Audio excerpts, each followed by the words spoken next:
જય સ્વામિનારાયણ। આજે આપણે સૌ એક એવી મહાન અને દિવ્ય વિભૂતિને ભાવાંજલિ આપવા જઈ રહ્યા છીએ કે જેમણે પોતાના જીવન દ્વારા કરોડો હૃદયને સ્પર્શ કર્યો। એવા મહાન વિભૂતિ એટલે પ્રમુખ સ્વામી મહારાજ।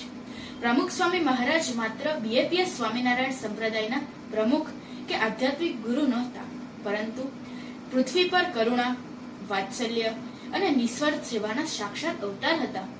તેઓએ આપણને આપેલ સૂત્ર એટલે કે બીજાના ભલામાં આપણું ભલું, બીજાના સુખમાં આપણું સુખ એ માત્ર બોલવા નહીં, પરંતુ તેમના જીવનના પ્રત્યેક શ્વાસ એ આ સૂત્રને જીવી બતાવનારો છે।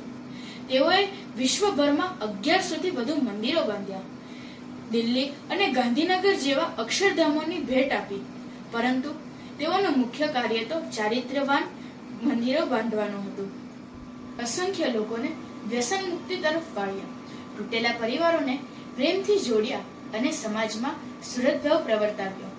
પૂર કે ભૂકંપમાં નાત જાત જોયા વિના નિસ્વાર્થ સેવા હોય કે પછી દુષ્કાળ જેવી પરિસ્થિતિમાં જીવ પ્રાણી માત્ર પ્રત્યેની કરુણા, દરેક પરિસ્થિતિમાં તેઓની સેવા એ સમાજમાં મોહરી ઉઠે છે।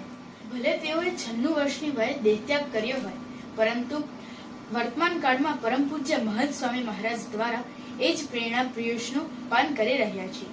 તો આજના પ્રમુખ સ્વામી મહારાજ અંતર્ધાનીને તેમના ચરણોમાં કોટી કોટી વંદન। જય સ્વામિનારાયણ।